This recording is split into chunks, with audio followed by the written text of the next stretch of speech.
पड़ता है। भगवान का शालिग्राम स्वरूप उनके पास था, खूब भाव से सेवा कर रहे थे और नवीन अवस्था की कोमल हृदय वाली ये दोनों सखियां देख रही थी। इनके मन में आया ऐसे हम भी ठाकुर सेवा करेंगे। देखने से सुनने से हमारे हृदय में प्रभाव पड़ता है। गंदी बातें देखेंगे, गंदी बातें सुनेंगे, उसी का चिंतन होगा, हृदय गंदे आचरणों की प्रेरणा वाला बन जाएगा। अगर हम भागवतिक बातें सुनेंगे, भागवतिक दर्शन करेंगे तो भागवतिक चिंतन होगा, हृदय भागवतिक प्रेरणा वाला बन जाएगा। कई दिन संत भगवान रुके, रोज सेवा कीर्तन कथा, सरल हृदया। उन दोनों सखियों में बात आई कि चल करके संत भगवान से कहते हमको भी ठाकुर जी दीजिए। दोनों ने चरण पकड़कर प्रार्थना की, गुरुदेव हमारे हृदय में भी इच्छा हो रही कि हमें ठाकुर सेवा मिले। अब दोनों बच्चे ही थे। संत भगवान ने विचार किया सेवा पद्धति में बहुत सावधानी की आवश्यकता होती है।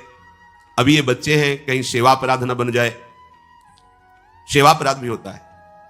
उपासना में चलने वाले उपासक को सेवा अपराध और उप सेवा अपराध 32 ये 64, इन पर सावधान रहना चाहिए। ये गलती नहीं होनी चाहिए।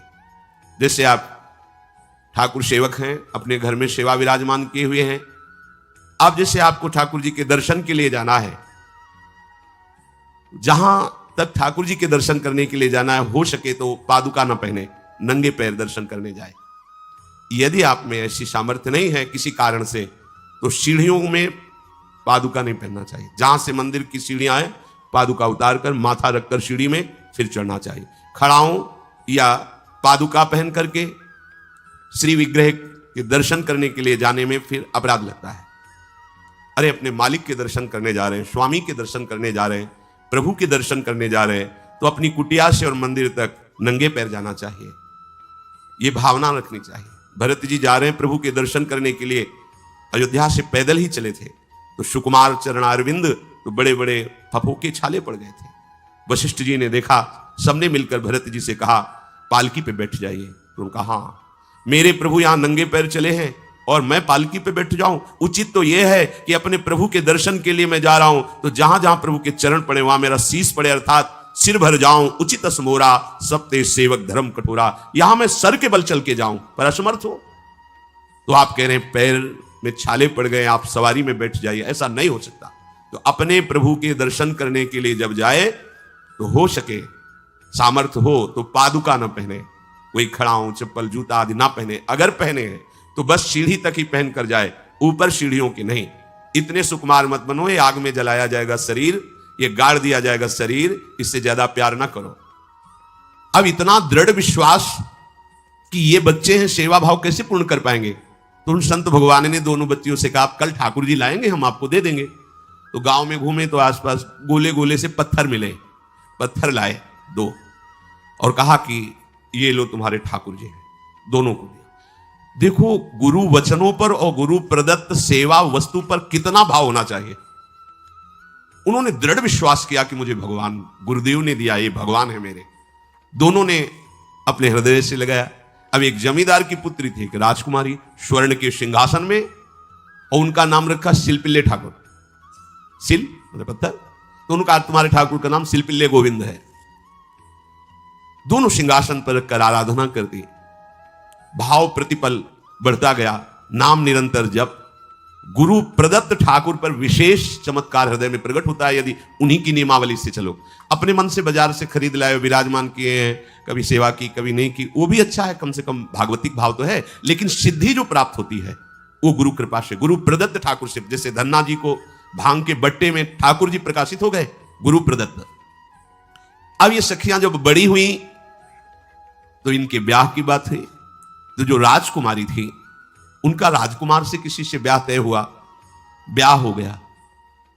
अपने माता पिता से जब विदाई ली तो अपने ठाकुर जी को जो सिंहासन में थे, सिंहासन से एक सुंदर पेटी में से और गोद में रखकर, और अंदर ही अंदर जल रही है कि प्रभु मैंने प्रीतम आपको माना है, संसार के व्यवहार में ये प्रीतम बना हुआ है, पर प्रभु हमारे प्रीतम 2 नहीं हो सकते, हमने हृदय से आपको माना। इसी विचार में वो बड़ी उदास है। पहले पालकियों में ऐसा, राज सैनिक चल रहे हैं, पालकियों में वो बहू जा रही है और राजकुमार घोड़े पर। राजकुमार बार बार पालकी के समीप जाता, दर्शन करने की इच्छा होती है ना, तो उदास देखता, मन में बड़ी गिलानी हुई। उसने कहा, एक नदी थी, उसने कहा यहां हम थोड़ी देर विश्राम करना चाहते हैं, राजकुमारी की पालकी रखी जाए और सैनिक दूर खड़े हो। तो राजकुमार वैसे ही आज्ञा हुई। तो बात करना चाहते हैं, पर वो ना देखती है और ना बात करती है, और इतना सुंदर रूप, क्योंकि ब्रह्मचारिणी और भगवत आराधना। अब उसके हृदय में जलन हुई कि ऐसा क्या है जो हमसे बात नहीं कर रही। बस बार बार ऐसे पिटारी खोल के ऐसे ठाकुर जी को देखती। नाम जप और सेवा के प्रभाव से वो सिल नहीं रह गया था, वहां उसको सांवरे श्याम सुंदर की झांकी मिलती थी। जब अपने शिल्पिल्ले ठाकुर जी को देखती तो ललित त्रिभंगी श्री लालजू महाराज श्याम सुंदर दिखाए, अत्यंत आसक्ति। गुरु प्रदत्त किसी भी शब्द में, किसी भी वस्तु में दिव्यता होती है, बस हमारी भावना होनी चाहिए। अरे बोले ये हम नहीं दे सकते, ये गुरु प्रदत्त है, नहीं हम प्राण दे सकते, लेकिन ये नहीं। जिसका गुरु वचन पर, गुरु प्रदत्त वस्तु पर, गुरु प्रदत्त ठाकुर पर दृढ़ निष्ठा हो गई, वही सिद्ध हो जाता है। अब उसने समझ लिया कि पिटारी में जो कुछ है यही हमारे और राजकुमारी के बीच में बाधा है। 2-4 दासियों को बुलाया और कहा इनको बातों में उलझाओ, पिटारी पीछे हमें दो। वो प्रवीण दासियां उनको विनोद भाषा में, हंसी मजाक में बात, लेकिन वो उदासीन। धीरे से गोद में पेटी थी, ले ली, हम लिए हुए हैं, आप बातचीत में सारा, और पेटी उनको दे दी। राजकुमार ने राजकुमारी से कहा यही पेटी तो हमारे आपके बीच में बात, फेंक दी नदी में। अब तो जो उसके हृदय में पीड़ा हुई, भारी व्याकुलता। अब राजकुमार है, सैनिकों के साथ तुरंत पालकी उठवाई, मैं ले गया, पर वो आसक्त है, इतनी सुंदर राजकुमारी, क्योंकि भागवतिक तेज से संपन्न में आकर्षण होता है। राजकुमारी ने कहा यदि हमारे ठाकुर नहीं तो मैं नहीं, आज से अन्न जल त्याग, प्राण त्याग दूंगी अगर हमारे ठाकुर जी हमारे समीप नहीं तो। आज से अब एक बूंद कैसे पिए, अपने ठाकुर को भोग लगा के पाला है और ठाकुर जी फेंक दिए गए। भारी व्याकुलता, जैसे मीरा जी कहते दृश्य बिन दुख न लागे नहीं, न रात में नींद है न दिन में अन्न जल है, व्याकुलता। अब भयभीत हो गया राजकुमार। पूरा महल इस विषाद से हो गया कि अगर नवीन राजकुमारी प्राण त्याग देती है तो क्या होगा लोक समाज में, कि अभी नवीन राजकुमारी गई, ये लोग ऐसे निर्दयी हैं कि ऐसा व्यवहार किया कि उसने प्राण त्याग दिया। राजकुमार घुटने में आ गया, घुटने टेक कर राजकुमारी से कहा मैं तुम्हें दुखी नहीं करना चाहता, पर मैं तुमको छोड़ भी नहीं सकता। अब हमें आप वो उपाय बताओ जिससे आप मुस्कुरा दो, आप प्रसन्न हो जाओ। तो उनका, हम अपने ठाकुर के बिना जीवित नहीं रह सकती, यदि आप हमें जीवित देखना चाहते तो हमारे ठाकुर जी ला के दो। हमारी भागवतिक निष्ठा ऐसी होनी चाहिए कि जो गुरु जी ने मंत्र दिया है, जो गुरु जी ने उपासना दी है, उसमें दृढ़ विश्वास होना चाहिए। हमारे अंदर किंचन मात्र फिसलाव नहीं होना चाहिए। और आगे जो महामहिम सूत्र है, जब तक हमारा मन प्रभु में समर्पित ना हो जाए तब तक पाप होने की संभावना होती है, बड़े बड़ों से चूक हो जाती है। इसमें यह नहीं कहा जा सकता कि हम इतने वर्ष से साधन में लगे हमसे चूक नहीं होगी, ये तो भूल जाना।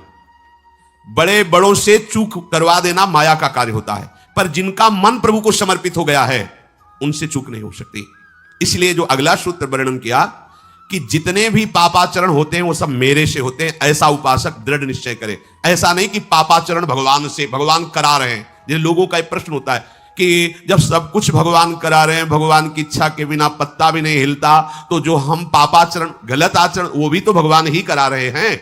इस विषय को समझना है। आज के समाज का जो मानसिक स्तर है, जब हम त्याग की बात करते हैं कि गंदे आचरण नहीं करने चाहिए, तो जो समझाया जाता है, जो समझ है आज की आधुनिक, वो ये समझ है, कुछ ऐसे जनों ने ये निर्धारित भी किया है कि बहुत भोग कर लेने पर फिर समाधि की प्राप्ति होती है। अगर ऐसा होता तो लाखों लोग समाधि को प्राप्त होते, लाखों लोग बिना साधना के। क्यों?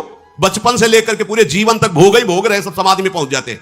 प्रायः सबके दिमाग में बात बैठी है कि अगर हम भोग ले तो हम मन को समझा सकते हैं, लेकिन आप बात अनुभव की समझ लीजिए कि आप भोगने के लिए जो ही गए तो मन के गुलाम बन करके गया, वो कभी तुम्हें मुक्त होने का अवसर नहीं देगा। जैसे हम भोजन कर लेते हैं तो लगता है अब कुछ नहीं, लेकिन 6 घंटे व्यतीत होते होते पर्चा बन जाएगा कि ये चीज फिर चाहिए खाने को। ऐसे ही कोई भोग भोगने के बाद कुछ क्षण के लिए उससे विरति हो जाती है, ठीक है, लेकिन फिर कुछ मिनट होने के बाद फिर नई स्फुरणा, नया संकल्प, नई क्रिया, नई भोग वासना, सब हृदय में देख लो। इसके लिए किसी और से सलाह लेने की जरूरत नहीं। इसलिए ये जो संतों का मत है, शास्त्र का मत है कि भोगों के भोगने से भोग वासना दृढ़ होती है, कामना बढ़ती है, ना कि शांति मिलती है। लेकिन आधुनिकता में भोगों को भोगने से शांति मिलती है, ऐसी धारणा बनी हुई है और ये गलत है। और ये इतनी गलत हो जाती है कि हम हत्या करने लगते हैं, हिंसा करने लगते हैं, पूज्य जनों के साथ दुर्व्यवहार करने लगते हैं। आज तक भोगों में इति नहीं हुई। देवयानी जी भगवान शुक्राचार्य जी की पुत्री हैं। वो इतनी सुंदर हैं कि कोई अप्सरा भी उनसे होड़ नहीं कर सकती, क्योंकि भगवान शुक्राचार्य की पुत्री जितेंद्री, पवित्र, भगवत आराधन संपन्न। बड़ा प्रसंग है, उसको ना लेते हुए हम सारांश में बता रहे। वृषपर्वा की पुत्री शर्मिष्ठा, ये असुर राजकुमारी है। दैत्यराज वृषपर्वा, उनकी पुत्री शर्मिष्ठा, और दैत्य गुरु भगवान शुक्राचार्य, उनकी पुत्री देवयानी बड़े समाज के साथ जंगल में गई हुई थी। एक बड़ा दिव्य सरोवर था, तो उसी में सब राजकुमारियां स्नान कर रही थी। अचानक वहां से कोई महात्मा निकले, तो जल्दी में सबने वस्त्र धारण किए। तो शर्मिष्ठा के वस्त्र देवयानी ने और देवयानी के वस्त्र शर्मिष्ठा, वो महात्मा निकल गए। वहां कोई उनको टिकना तो था नहीं। देवयानी ने देखा कि मेरे पवित्र वस्त्र, देवयानी ने वस्त्र धारण नहीं किया शर्मिष्ठा के। जो महात्मा चले तो देखा कि हमारे वस्त्र ये राजपुत्री शर्मिष्ठा धारण किए। तो उनका, तुझे पता है मेरे वस्त्रों को स्पर्श करने का भी तेरे को अधिकार नहीं, तूने धारण कैसे कर लिया? तो उनका, ज्यादा मत बोल, इतना गुमान करके मत बोल। जैसे सब सेवक पलते हैं मेरे महाराज से, ऐसे तेरा पिता और तू भी मेरे महाराज के द्वारा ही पोषित है, क्योंकि वो तो राजा है, सारी सेवाएं वही देते हैं। ऐसा नहीं बोलना चाहिए, क्योंकि गुरु पुत्री है, आचार्य पुत्री है और सम्माननीय है। पर ऐसा वो बोल गई शर्मिष्ठा। देवयानी ने कहा, तुझे पता है अगर मेरे पिता की दृष्टि बदल जाए तो 2 मिनट में देवता तेरे पिता सहित संपूर्ण राज्य को नष्ट कर देंगे। मेरे पिताजी के भय से ही देवता आक्रमण नहीं कर। शुक्राचार्य मंत्रवेत्ता है। ज्यादा बात बढ़ गई तो राजकुमारी का शासन चलता है। उसने कहा, इस गुरुपुत्री को उठाकर कुएं में डाल दिया जाए। और उस समय वस्त्र धारण नहीं की हुई थी, उनको उसी स्थिति में डाल दिया गया और वो चली गई। उसी समय शिकार खेलने के लिए महाराज ययाति, चक्रवर्ती सम्राट,